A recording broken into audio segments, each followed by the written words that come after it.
Insider podcast here on Philly Sports Network with myself, Liam Jenkins. Now, many of you are going to be aware, Monday's not normally a taping day for the Outside Insider. By this point, it's probably 3 p.m. in the afternoon. I'm still in bed, breaking down whatever happened last night and writing articles. But in circumstances like this, you've got to shake it up. And do you know what? I've spent an hour trying to work out how to even structure this podcast, because there is so much to talk about. There's so much to get through. There's so many angles being spewed out that it's almost difficult to know where to begin. But we're going to start on the only place we can, which is thanking you for all your support. The support we received last week on the Kyle Brandt episode was just remarkable. Kyle was a fantastic guest. You guys loved it, so thank you so much. If you're new around here, hit subscribe. There's a subscribe button down below that takes you straight to Apple Podcasts or iTunes. You get this podcast on your phone or device for free instantly whenever it comes out, just by hitting that blue button, and that means the world to us. So please, if you haven't already, make sure you hit that subscribe button, rate the show 5 stars if you like it as well. But where do we even begin? I've tried to again formulate this for quite some time, and there's only one place I can start, which is just the raw rant, you know, getting it all out of your system, because it wasn't even the game that infuriated me the most as someone that's trying to cover this team and be neutral and becoming more of a fan of the grind side of it and less of the team. But there's something that rubbed me up the wrong way. And it's not from a passionate fan perspective, it's from someone that has seen this team go to the highest of highs from the lowest of lows in a space of around 4 years.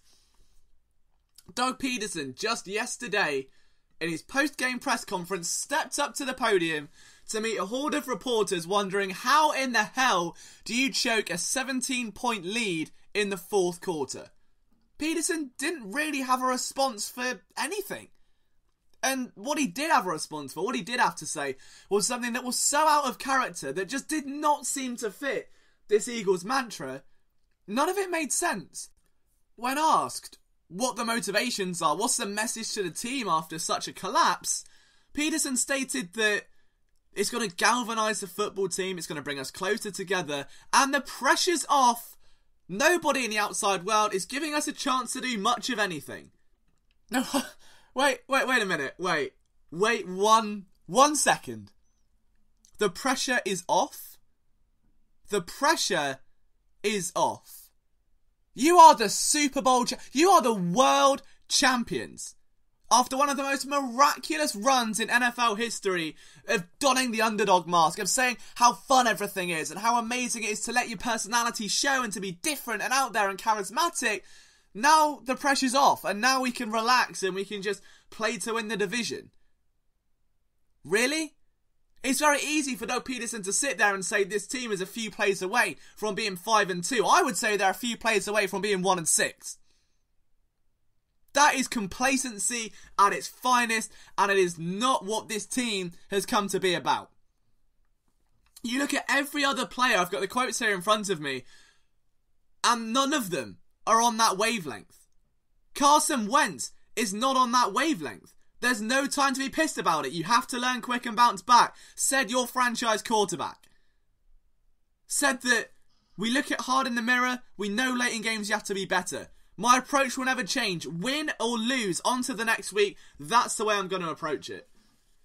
Does that say pressure's off to me? What are you trying to prove as a head coach? The pressure's off for who? What pressure? The pressure to what? Not choke 17-point leads twice in one season? Do you know what the worst thing is? That all of these losses have been one-possession losses. The Eagles have not been a good football team. I don't understand what Peterson is trying to get across by just saying that, the pressure's off, it's alright, we can play for fun.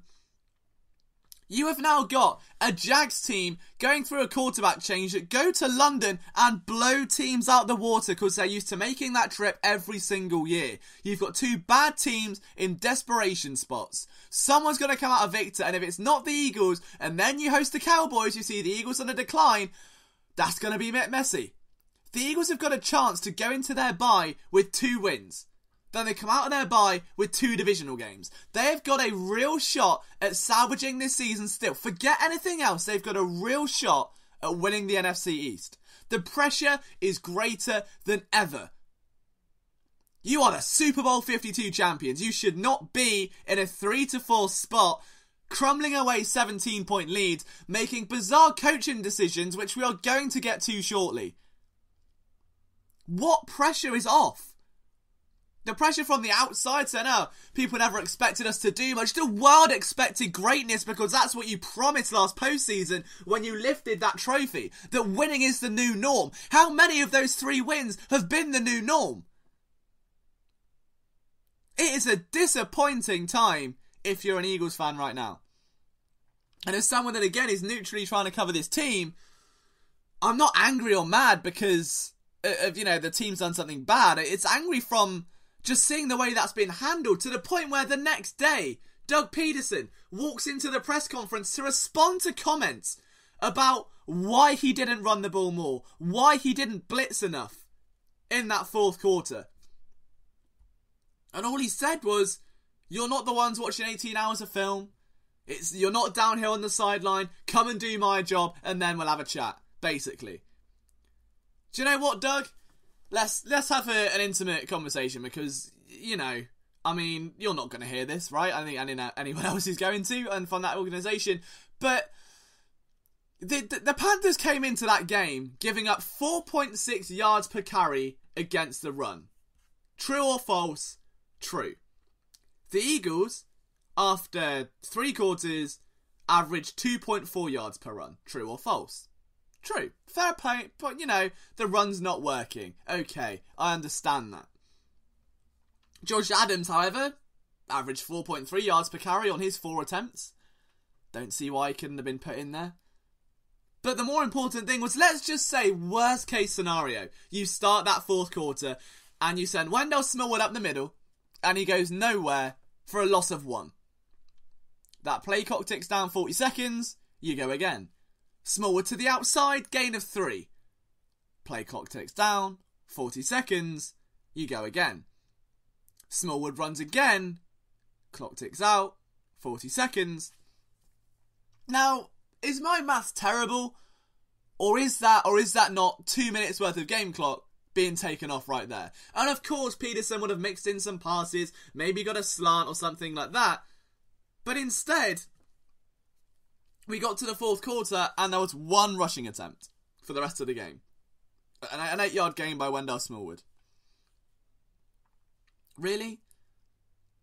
You've got a 17-point lead. Do you know, even if you don't do it that drive, if you go the one after where the Panthers, get 1 back and it's 17-7, they're down by 10, it's a 2-possession game.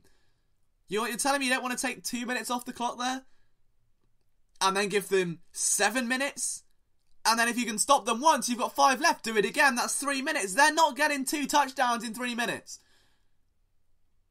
But no, instead, those last 3 drives were a 3-play punt, a 6-play punt, and a fumble that took a minute. Alright, let's just look at it this way, okay?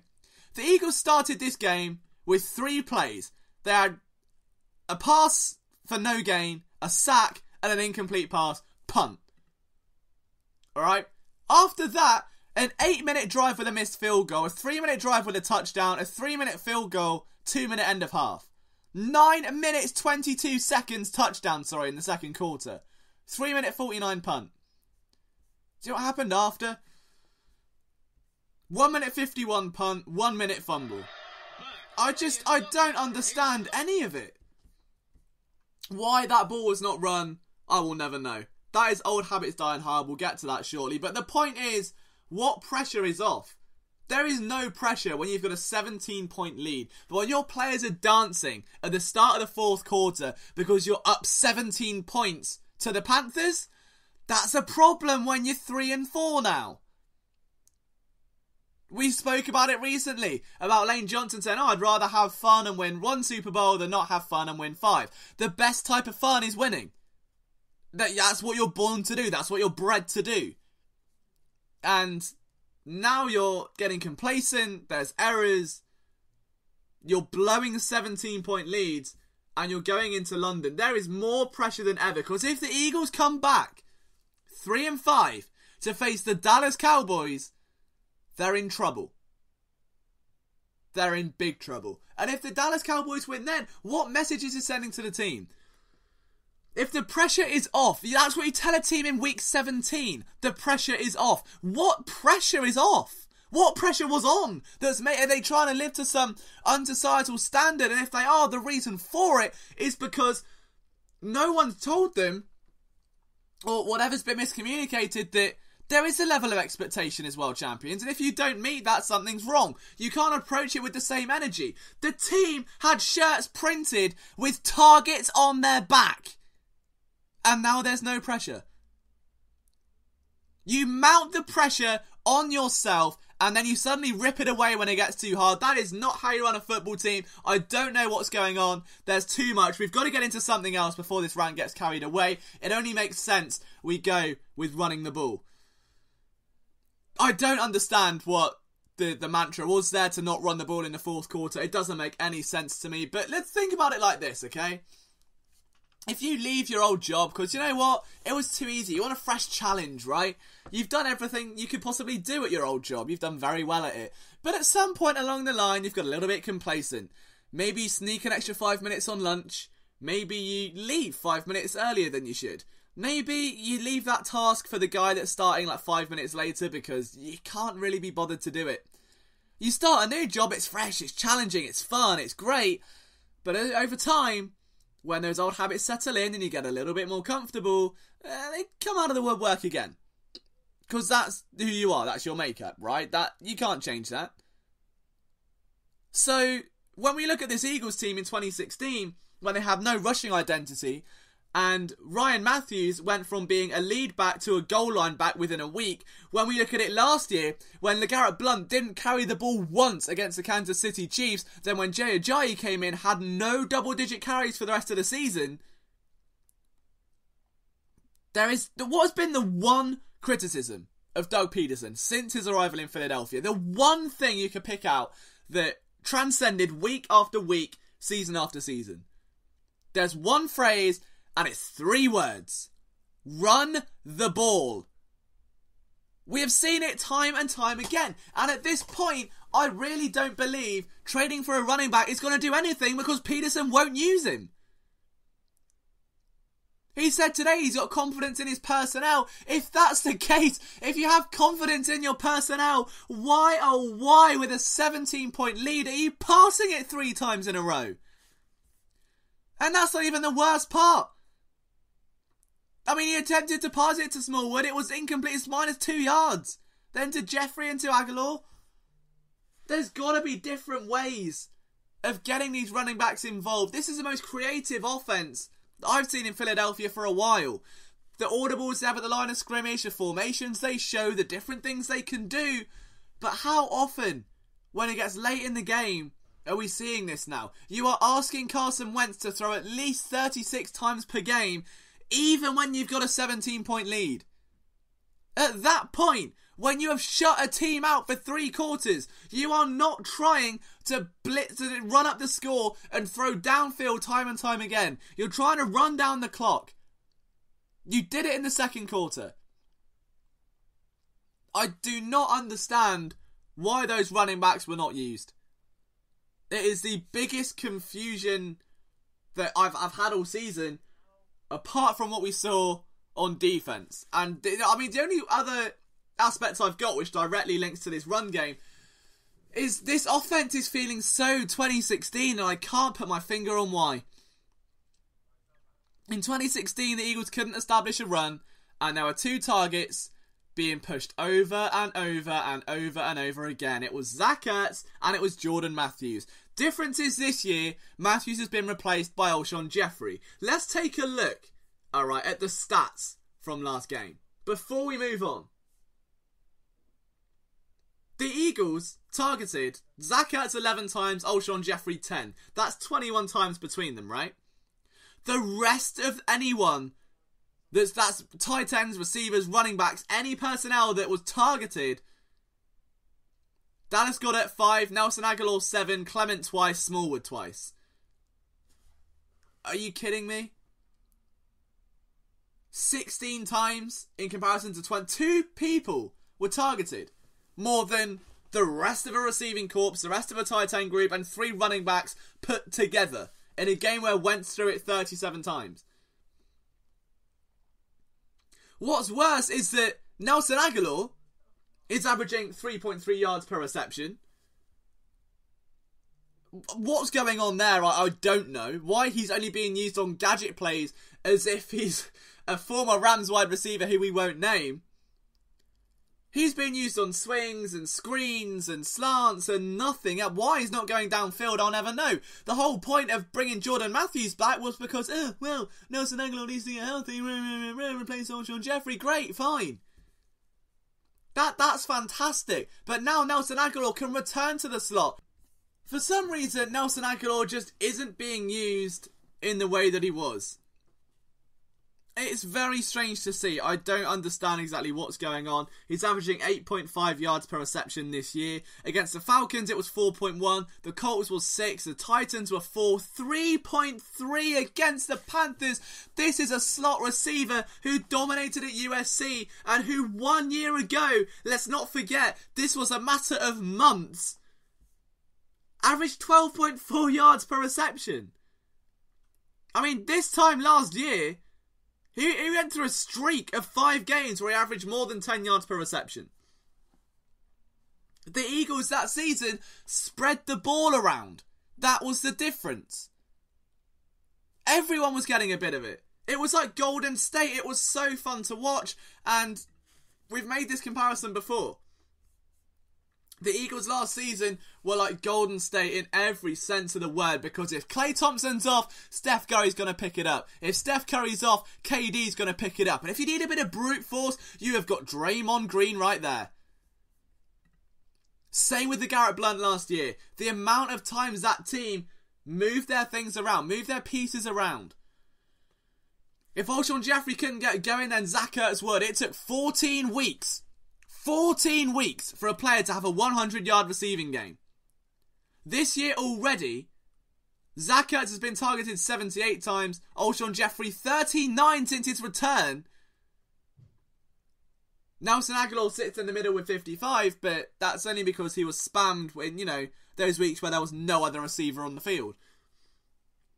I just really do not understand how this team has gone from one of the most selfless, most consistent, most explosive offenses to one that will dominate 3 quarters. But the difference is with Carolina over New York is that the Panthers realised going into that 4th quarter that it was just Ertz and Jeffrey over and over again. Every single pass, Ertz or Jeffrey.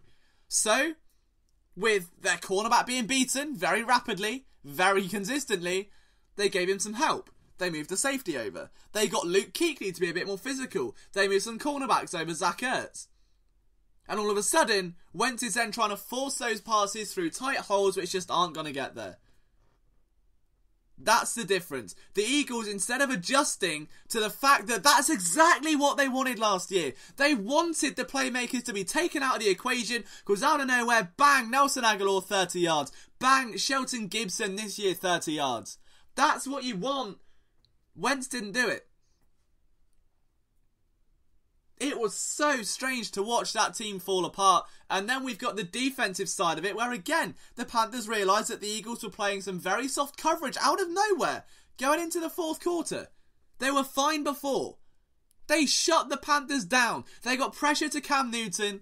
The corners were back to playing their old ways, where they split 50% of the field each, with Avonte Maddox as a lone safety over the top. And somehow, some way, things changed.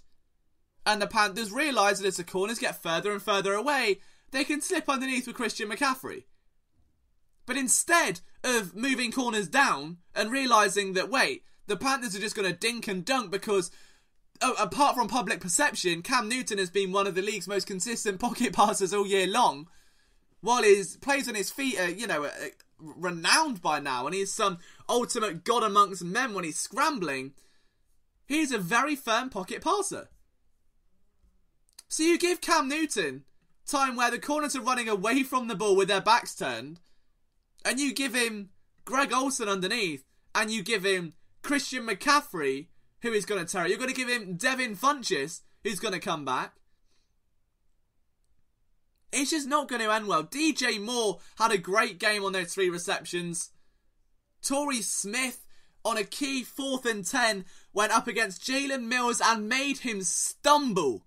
Made him trip on a comeback. Put him on skates. The Panthers knew what they were doing. They knew how to hurt this Eagles defense. And the moment Jim Schwartz, instead of playing the same formality he was playing all year long or all game long, moved his corners back away from the ball, it's easy pickings for Cam Newton.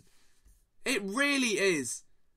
And I don't really know what else you can expect on that front. The Eagles hit Cam Newton 6 times that game. 6. Because he's dinking and dunking everywhere. Because that's what this defense forces you to do. And that's conveniently what this rebuilt Panthers offense with 2 missing tackles wants them to do. It's a strange scenario. I mean, this has really just been a 20-minute rant almost at this point. But it just has to be said.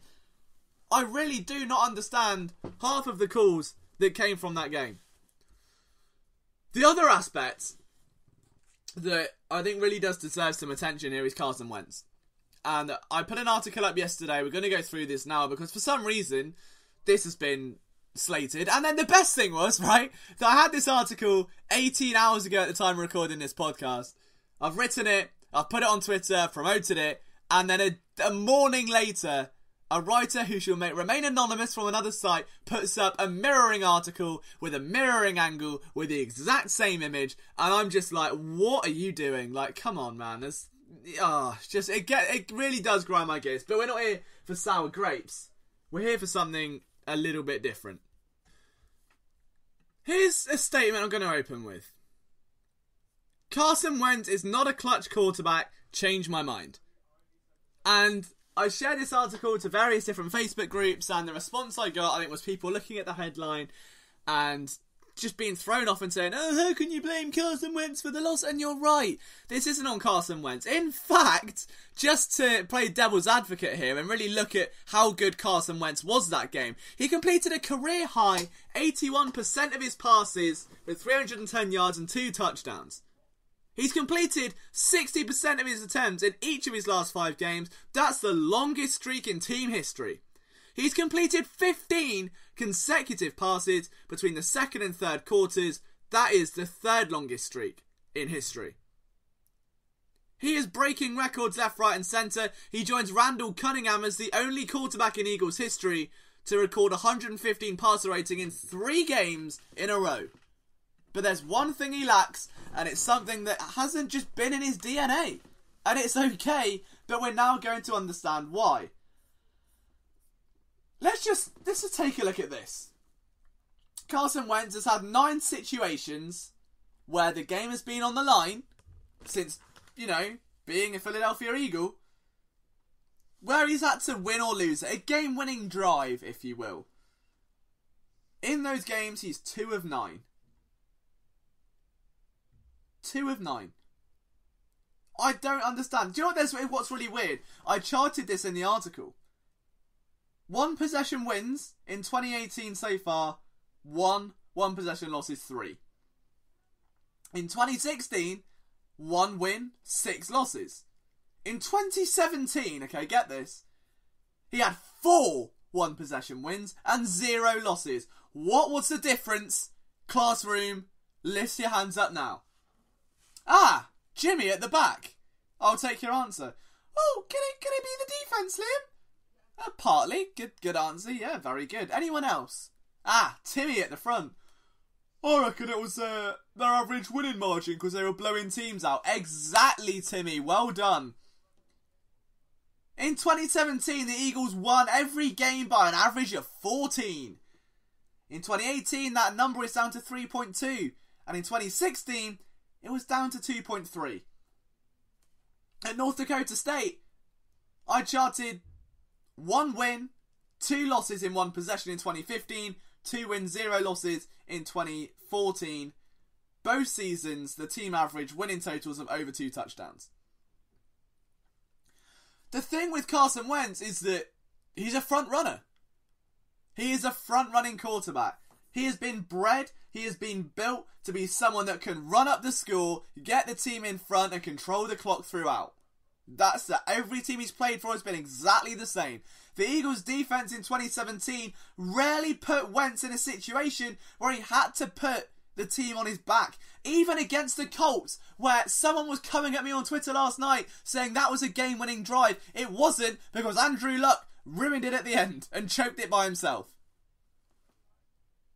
I can't name one situation, apart from setting up a Jake Elliott field goal, maybe the Rams if you want to play that card.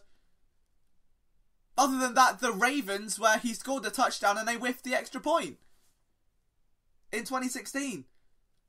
I can't name a single time where Wentz has gone down the field, 2 minutes to go, scored a touchdown and won the game.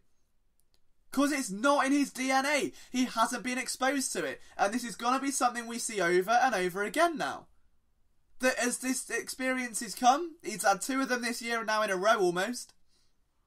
Well, if you include the Titans and the Vikings, maybe not the Giants, but he's going to experience what it takes. It's a very different mentality to running up the score and doing baseball celebrations than it is to having a whole crowd silent waiting on you to run up and score a touchdown with 2 minutes to go. To know your teammates, all eyes on you with 2 minutes to go to get down that field and score a touchdown. It's a very different vibe. There is a reason when you look at Andrew Luck, who I believe off the top of my head has 17 game-winning drives. He entered the league in 2012. For context, for those mathematicians around you, that is an entire year of game-winning drives. Out of all of the games he's played, he's been injured for most of them, let's be honest. 17 games. It's a 16-game season. 17 have had game-winning drives, which he has won. Tom Brady has over 40 of them. Matthew Stafford is another big name. Aaron Rodgers is another big name. Why? Because their defense traditionally sucks it up, gives up points, and it leaves it all on the quarterback at the end. Or alternatively, they don't have the offensive playmakers to make a difference. Carson Wentz is in that same boat right now. The difference is he's been on winning teams with dominant defenses and electric playmakers. He's never had to be a clutch quarterback. It's going to take time, and there is nothing wrong with that. But it's all very well us sitting here, or other people sitting here I should say, and going, well, Carson Wentz isn't clutch, Carson Wentz isn't this, Carson Wentz lost us the game. Look at the reason why. That is not the quarterback Carson Wentz is. If you wanted to draft a clutch quarterback, you wanted to draft someone that was in one possession games, and you wanted to get someone that is going to be in those championship scenarios to close them out, it's not Carson Wentz. Not yet. The Eagles knew that coming in. It's a very different situation. And I think it's one that everyone just needs to be astutely aware of, because it's probably going to come up a few more times this season. You look at the remaining games on that schedule, one possession games. Look at the Dallas game in overtime. How that was conducted back in 2015. Sam Bradford, as much as you all hate him, as much as he'll be crucified, had a bad defense, didn't have a lot of playmakers at the Rams. It happens. Nick Foles has an absurd amount of game-winning drives. Why? Defense leaked points and pressure all the time. Didn't have a lot of playmakers round him to some degree. You are either a front-running quarterback or you're someone that can get a backdoor cover. Carson Wentz is the front runner. Carson Wentz is the marathon runner that will sprint off at the start. That will get out to an early lead, knowing he can coast it and control the tempo from there. He is not a runner that will happily take a 13, 14 point deficit, knowing that when it's all on the line in that final mile, that he can come sprinting back and catch everyone else off guard. And again, that's okay, but concept is a fine thing. I was going to try, as I say, and save this podcast till Wednesday or Thursday, but given that the London game is this week, again, I'm still not exactly too sure what my plan is for that one yet, but I will be around London. I did just think it'd be nice to take a second, vent it all out, get all that frustration, that anger. There will be an Eagles film room or two this week, maybe, depending how we go. If not, there'll be two next week. But just what a game. Like, from every standpoint, anything that could have gone wrong probably did go wrong. The fact that Doug Peterson is now deflecting criticism and inviting reporters to the sideline. I would love an opportunity to be on the sideline with Doug Peterson. And this is what I don't get with reporters. When you're in a situation like that, I know you're trying to keep a relationship with the team. There's a coach that's being quite hostile towards you. And he's just trying to understand the reason why that is. I mean, you don't need, as I said before, 18 hours of film to realise, hey, the Eagles really should be running the ball here. You don't need 18 hours of film to say, hey, the Panthers are doing something different offensively. I think we need to change it up a bit, and I don't think this is working. You don't need 18 hours of film to say 2 of your players have been targeted 22 times, the rest have been targeted 16. This isn't the Eagles team of 2017. They finished 2017. Every game, anything they started, they finished with an exclamation point. Whether it was a 50-point blowout or a late touchdown, they finished. This Eagles team just doesn't have that. It's that, sure. Fine, I suppose we'd better add clock out. Better add go home. There's that same sense of urgency just isn't there anymore. And you're seeing it in every phase of the game. You're seeing it in penalties, offense, defense, special teams, everywhere. It's just a really weird football team. Those last 2 drives were some of the most bizarre play calls I've seen offensively. The whole fourth quarter defensively was a shambles. Another note, Dexter McDougal, who played 8 games and perennially special teams last year, is now starting at nickel corner despite being signed a few days ago. I don't understand. I mean, so somehow he saw, nearly 70% of snaps. Rasul Douglas didn't see a single defensive snap. McDougal starts at nickel corner. Starts! He doesn't even, just factor in. He was brought in off the street on Wednesday. On Sunday, he is starting for the world champion Eagles. Sure, he's familiar with the terminology in the playbook, but you're going to start Dexter McDougal there. While Rasul Douglas is on the sideline wondering what's going on. That's really strange. You've got a 3rd round pick in Rasul Douglas who every time you give him an opportunity, he hits it out the park, gets the ball, runs back and shoves it in your face. And he's sat on the sideline doing nothing. That's for another video though. I mean, I don't want to take up too much more of your time.